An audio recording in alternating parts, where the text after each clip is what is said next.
हमने 18 नवंबर 2023 को प्रोग्राम किया था अखंड भारत। जी इंडिया की पूरी चार्टशीट पेश की थी।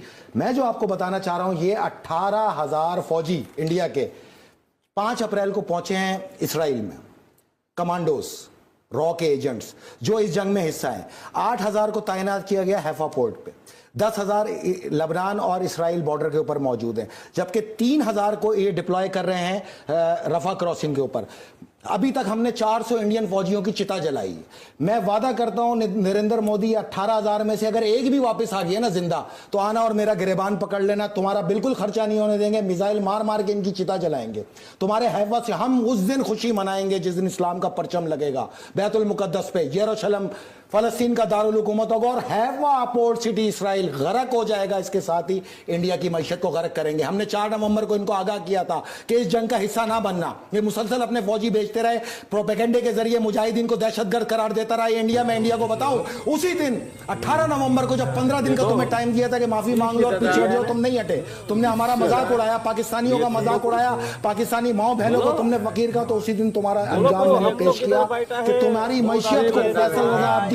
26 नवंबर 2026 से पहले 3 बार जमीन पर पटक के मारेगा, जिसमें पहला हमला होगा हैफा पोर्ट सिटी का। इसको गर्क करके तुम्हें हमेशा के लिए गर्क कर देंगे। आओ बताओ, तुमने हैफा पोर्ट सिटी से अब तक कितने कंटेनरों की ट्रांजैक्शन किए 6 महीने में? एक भी नहीं। तुम्हारी औकात ही नहीं, तुम्हारी हैसियत ही नहीं। तुम आज तक यहाँ पे पाबंद हो डरना उस दिन से, जिस दिन हमने ये फैसला कर लिया तुम्हारा कोई जिहाद नहीं, पीछे हट जाओ।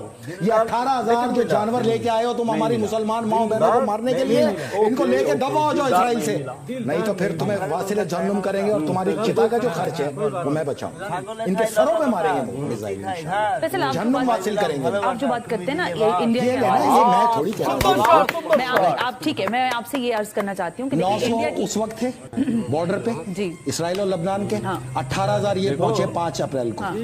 2 लाख की ट्रांसपोर्टेशन इंडिया करने जा रहा है फौजियों की इसराइल के अंदर। आप ये कह रहे हैं कि पूरी प्रोपेगेंडा वॉर के साथ साथ जमीनी वॉर में भी इंडिया बराह रास्त और ये हमने डिस्क्लोज किया।